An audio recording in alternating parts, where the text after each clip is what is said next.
Hi, I'm Angie Austin with Oil and Gas 360. We're at the 2015 EnerCom Oil and Gas Conference in Denver, the 20th year of the conference. And we're joined this morning with Charif Souki. He is the Chairman, President, and CEO of Cheniere Energy. Good morning, Charif. Good morning, Angie. Let's talk a little bit about the long-term plan and a little bit of background. Looking at Cheniere's 10-year LNG plan, the company expects to produce up to 60 MTPA of LNG in 2025. 14% of the global market. The company will invest $50 billion in U.S. infrastructure and create 1,000 permanent jobs. So what has to happen between now and 2025 in order to achieve those goals? Well, at this stage, it's mostly about execution because we currently have 7 trains under construction. Each train has 4.5 million tons of capacity. So that's a little over 30 million tons already under construction. And in addition, we have 2 trains that have been fully permitted and are ready for commercial agreements before we start construction on those. And then finally, we started the permitting process on 4 additional trains. So this is now a matter of continuing to execute.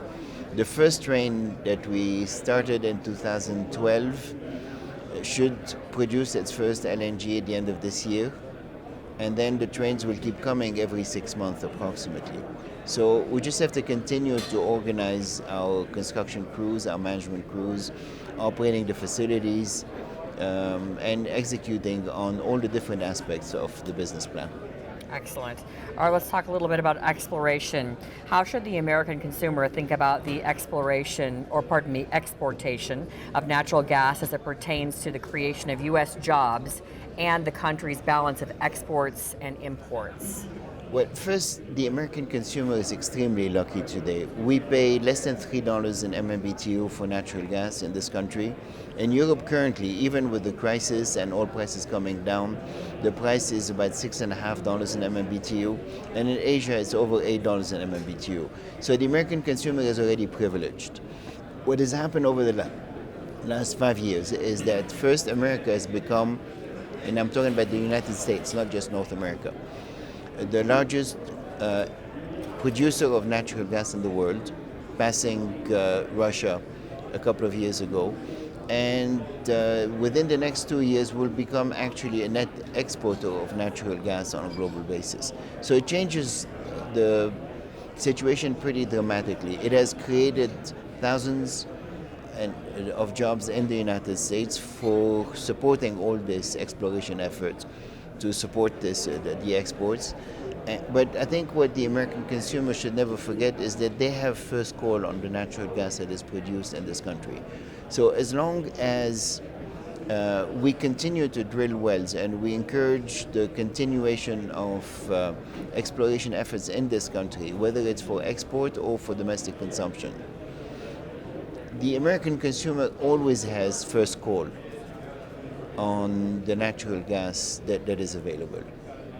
All right, when its liquefaction plants are up and running, Cheniere looks to become one of the largest natural gas buyers in the U.S. So where will the gas supply be sourced? Who are the suppliers? And kind of a threefold question here, is there ample infrastructure capacity in place to ensure a reliable supply for all of Cheniere's needs?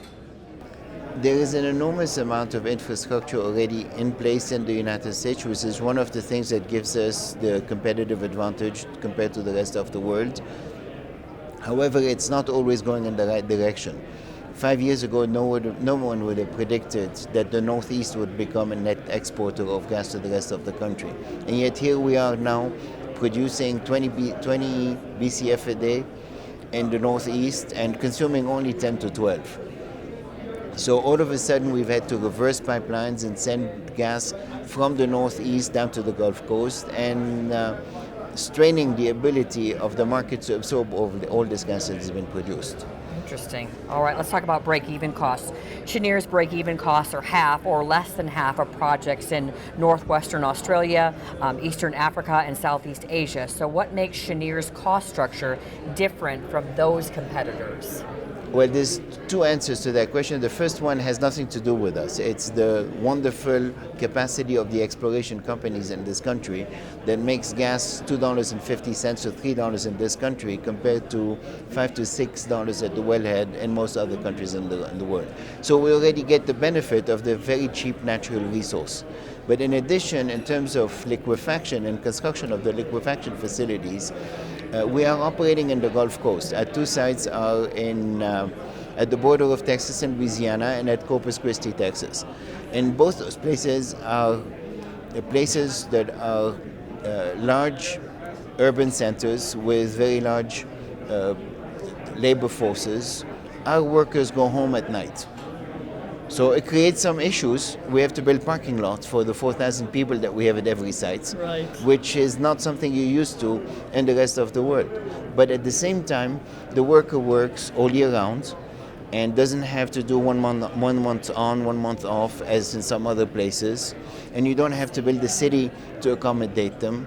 And you don't have to provide all the services that need to provide in remote locations, as if you were in Australia, in Western Australia, where you're 1,000 miles from anything, or if you were going to look at places like Angola or a lot of different places where the infrastructure has to be built and the labor force has to be imported. I see. So we work with local labor. And then we have urban facilities where everything is available. Schools are available, hospitals are available, amenities are available. So the social cost of putting a large workforce in the places that we're building is very small. There is no incremental cost. And because of this, our costs are somewhere around $600 to $700 a ton compared to other places in the world where they're $2,500 to $3,000 a ton. So we have a very, very significant advantage. I'll say. All right, Charif, some energy analysts are writing on headwinds for LNG, which involve factors like incoming Australian capacity, China's slowdown, and India sticking with cheap coal. So how can Cheniere's pricing structure hold off your competition in the global LNG market? Well, headwinds are good because if it were easy, everybody would be doing it. Right. Good point. So we have a nice ship, and headwinds are used to go faster, so it's great.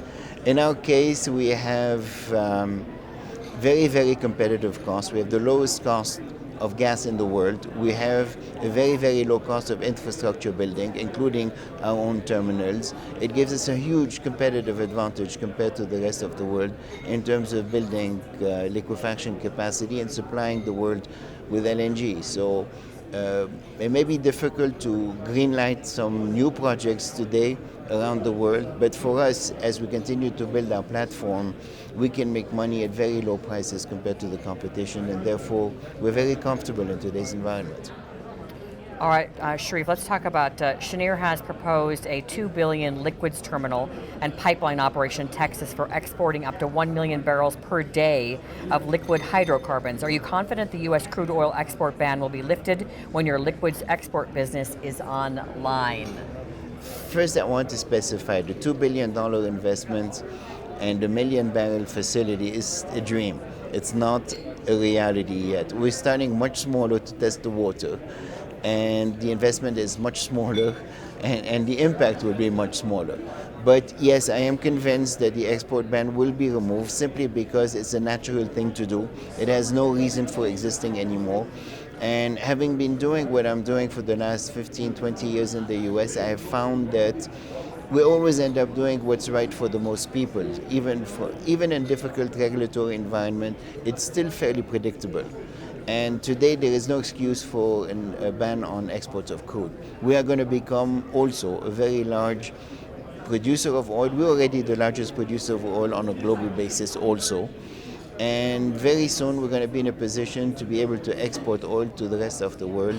And it doesn't sit well with our advocating free markets and market forces and deregulation on a global basis if we're going to impose regulation on a domestic basis. So I'm absolutely convinced that it's just a matter of time that the ban is repealed and we'll be able to export oil. All right, for your lunch talk, what will your talk be about? It'll be about Cheniere because that's what they asked me to talk about. Which is a great topic for you. I'm sure you enjoy talking about it. You obviously are very enthusiastic about what you do. Listen, Angie, if you had to talk about your company every day of the year, several times a day, maybe it wouldn't be so enjoyable.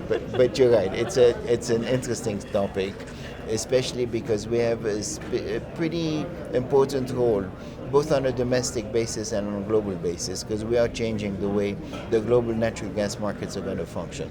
You do So have an important role. it is fun. So you talk a lot about this, so obviously that's why you're so well versed. You didn't really need to look over these questions, did you? I could have just asked them. Yeah. All right, Charif, Souki, thank you so much for the interview. I'm Angie Austin with Oil and Gas 360 at the 2015 EnerCom Oil and Gas Conference here in Denver.